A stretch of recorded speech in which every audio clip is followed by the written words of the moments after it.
क्या आपने कभी ये सोचा है कि कुत्ता ही ऐसा एकमात्र जानवर है जिसे जिंदा रहने के लिए कोई काम नहीं करना पड़ता। मुर्गी को अंडे देने पड़ते हैं, गाय को दूध देना पड़ता है और चिड़ियों को गाना पड़ता है, परंतु कुत्ता आपको सिर्फ प्रेम करता है। प्रेम के सिवा कुछ नहीं देता। नमस्कार दोस्तों, आप सुन रहे हैं लोक व्यवहार प्रभावशाली व्यक्तित्व की कला बाय डेल कार्नेगी। हर जगह अपना स्वागत कैसे कराएं, लोगों का दिल कैसे जीता जाए, ये सीखने के लिए आपको ये पुस्तक पढ़ने की क्या ज़रूरत है। इसके बजाय आप दुनिया के सबसे अच्छे दोस्त बनाने वाले की तकनीक क्यों नहीं सीखते। वह कौन है? वह आपको कल सड़क पर आता हुआ दिख सकता है। जब आप उससे 10 फुट की दूरी पर होंगे तो वह अपनी पूंछ हिलाने लगेगा। अगर आप रुककर उसे पुचकारेंगे तो वह कूदकर आपसे लिपट जाएगा और अपने प्यार का इजहार करेगा। और आप जानते हैं कि उसके प्रेम की इस अभिव्यक्ति के पीछे उसके दिल में कोई स्वार्थ या कपट नहीं है। वह आपको कोई चीज़ बेचना नहीं चाहता या वह आपसे शादी नहीं करना चाहता। जब मैं 5 साल का था तो मेरे डैडी मेरे लिए 50 सेंट में एक छोटा सा पीले बालों वाला पिल्ला लाए थे। वह मेरे बचपन के सुख दुख का साथी था। हर दोपहर 4:30 बजे के करीब वह आंगन में बैठ जाता था और अपनी सुंदर आंखों से सड़क पर देखता रहता था। जैसे ही वह मेरी आवाज़ सुनता था या मुझे आते हुए देखता था, वह गोली की रफ्तार से दौड़ता था और खुशी और आनंद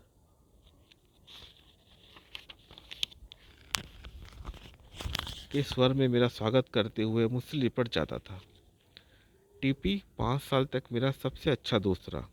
फिर एक दुखद रात को, और मैं इसे कभी नहीं भूल पाऊंगा, वह मुझसे 10 कदम की दूरी पर बिजली गिरने से मर गया। टीपी की मौत मेरे बचपन का सबसे बड़ा हादसा थी। तुमने कभी मनोविज्ञान की कोई पुस्तक नहीं पढ़ी टीपी। तुम्हें इसकी कोई ज़रूरत भी नहीं थी। तुम किसी दैवी प्रेरणा से यह जानते थे कि दूसरों में रुचि लेकर आप 2 महीने में इतने ज़्यादा दोस्त बना सकते हैं जितने कि आप 2 साल में बना पाएंगे अगर आप यह चाहें कि दूसरे आप में रुचि लें। मैं इसे एक बार फिर दोहराना चाहूँगा। दूसरों में रुचि लेकर आप 2 महीने में इतने ज़्यादा दोस्त बना सकते हैं जितने कि आप 2 साल में बना पाएंगे अगर आप ये चाहें कि दूसरे आप में रुचि लें। परंतु हम सभी ऐसे लोगों को जानते हैं जो इसी बात की कोशिश करते हैं कि दूसरे लोग उनमें रुचि लें, और इसी वजह से वे एक के बाद एक गलतियां करते चले जाते हैं। जाहिर है कि उन्हें अपने प्रयास में सफलता नहीं मिलती और वे असफल हो जाते हैं। लोगों की आप में कोई दिलचस्पी नहीं है, उनकी मुझ में कोई दिलचस्पी नहीं है। उनकी दिलचस्पी तो खुद में है। सुबह दोपहर शाम 2400 घंटे। न्यूयॉर्क टेलीफोन कंपनी ने यह जानने के लिए एक सर्वे किया कि टेलीफोन पर होने वाली चर्चा में किस शब्द का प्रयोग सबसे ज़्यादा बार किया जाता है। आप ठीक समझे। सर्वे से ये पता चला कि मैं शब्द सबसे ज़्यादा बार बोला जाता है। 500 चर्चाओं में मैं 3900 बार बोला गया। इसी तरह जब आप कोई ग्रुप फोटो देखते हैं जिसमें आपकी तस्वीर हो, तो आप सबसे पहले किसकी तस्वीर खोजते हैं? अगर हम सिर्फ लोगों को प्रभावित करने और खुद में उनकी दिलचस्पी जगाने की कोशिश करेंगे तो हमारे पास सच्चे और अच्छे दोस्त नहीं होंगे। सच्चे दोस्त इस तरह नहीं बनाए जाते।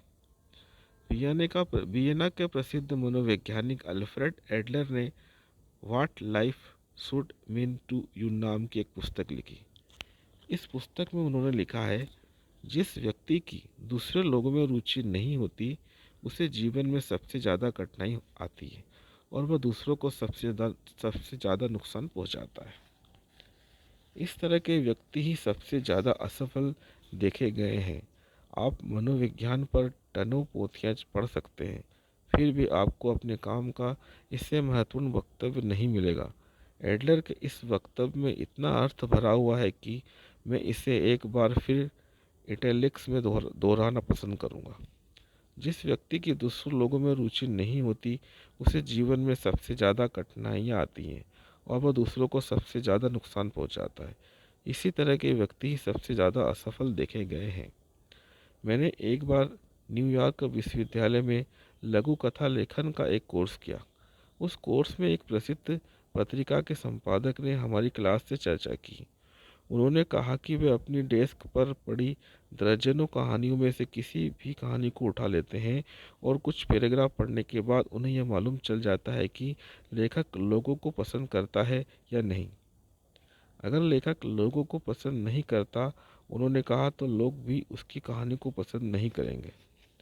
यह अनुभवी संपादक कहानी लेखन के अपने लेक्चर में 2 बार रुका और उसने भाषण देने के लिए क्षमा मांगते हुए कहा, मैं आपको वही बता रहा हूँ जो आपका पादरी आपको बताएगा।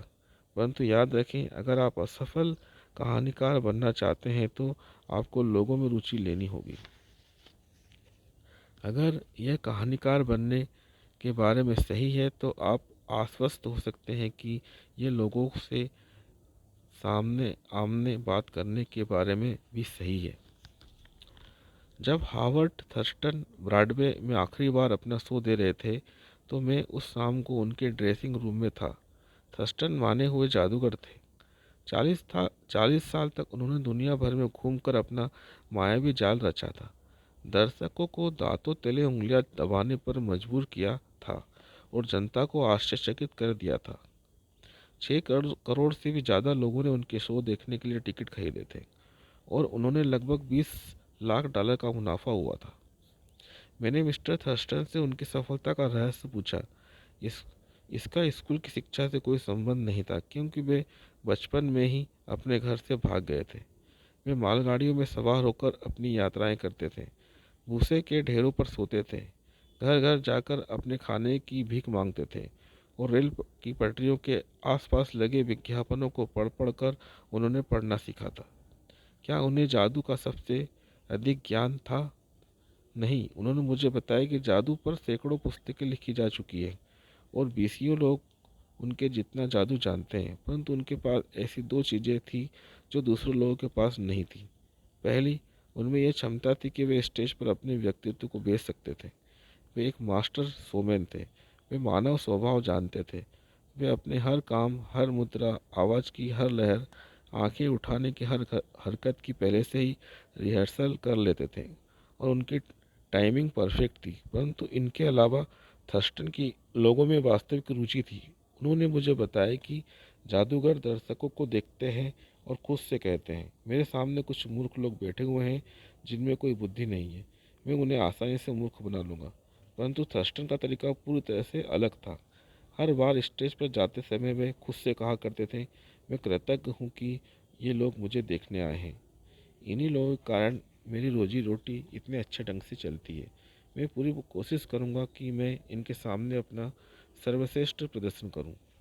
उन्होंने बताया कि स्टेज पर जाने से पहले वे हमेशा खुद से बार बार यही कहते थे, वे अपने दर्शकों से प्रेम करता हूँ, मैं अपने दर्शकों से प्रेम करता हूँ। मूर्खतापूर्ण बकवास, आप जो चाहे सोच सकते हैं। मैं बिना अपनी तरफ से कुछ जोड़े हुए आपको दुनिया के सबसे प्रसिद्ध जादूगरों में से एक की सफलता का नुस्खा बता रहा हूँ। पेंसिल्वेनिया में रहने वाले नॉर्थ बारेन के जॉर्ज डाइक का प्रसंग सुनिए। 30 साल तक अपने सर्विस स्टेशन बिजनेस में काम करते रहने के बाद उन्हें मजबूरन रिटायर होना पड़ा, क्योंकि उनके स्टेशन के साइड के ऊपर एक नया हाईवे बन रहा था। रिटायरमेंट के बाद निठल्ले बैठे बैठे वे जल्दी ही बोर हो गए, इसलिए वे संगीत के अपने शौक में समय देने लगे। उन्होंने कई प्रसिद्ध संगीतकों से चर्चा करना भी शुरू कर दिया। अपने विनम्र और दोस्ताना तरीके से वे सामने वाले संगीतक की पृष्ठभूमि और उसकी रुचियों में रुचि लेते थे। हालांकि वे खुद कोई बहुत अच्छे संगीतक नहीं थे, परंतु उन्होंने कई अच्छे संगीतकों को अपना मित्र बना लिया था। उन्होंने प्रतियोगिताओं में भाग लिया और जल्दी ही अमेरिका के पूर्वी भाग के संगीत प्रेमी उन्हें अंकल जॉर्ज किंजुआ काउंटी के संगीतक के रूप में जानने लगे।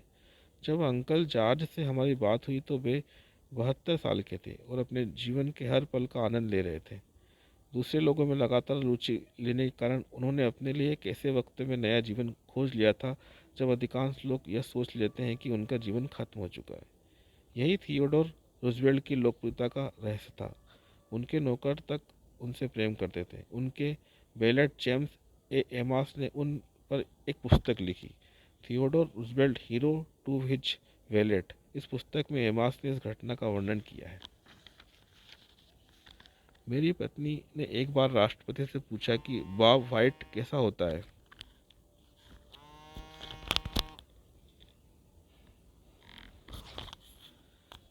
मेरी पत्नी ने एक बार राष्ट्रपति से पूछा कि बॉब व्हाइट कैसा होता है। मेरी पत्नी ने बॉब व्हाइट कभी नहीं देखा था। रूजवेल्ट ने पूरे विस्तार से बॉब व्हाइट के बारे में बताया। कुछ समय बाद हमारे टेलीफोन की घंटी बजी। एमास और उसकी पत्नी रूजवेल्ट के घर के पास ही रहते थे। मेरी पत्नी ने फ़ोन उठाया। फ़ोन रूजवेल्ट का था। उन्होंने उससे बताया कि उनकी खिड़की के बाहर बॉब व्हाइट और वो खिड़की खोलकर उसे देख सकती थी। इस तरह की छोटी छोटी बातें रूजवेल्ट की खासियत थी। जब भी वे हमारे घर के पास से गुजरते थे तो चाहे हम उन्हें दिखे या न दिखे, हम उनकी आवाज़ सुन सकते थे। ओह एनी, ओह जेम्स, ये एक दोस्ताना अभिवादन था जो वे पास से गुजरते समय हमेशा किया करते थे। इस तरह के मालिक को कौन कर्मचारी पसंद नहीं करेगा। इस तरह के व्यक्ति को कौन पसंद नहीं करेगा। बस ये बातें, ये कहानी यहीं तक है। और चर्चा और किस्से में नेक्स्ट वीडियो में लेके आऊँगा, नेक्स्ट ऑडियो बुक में लेके आऊँगा। आपने ये सुना, इसके लिए बहुत बहुत धन्यवाद। Thank you very much.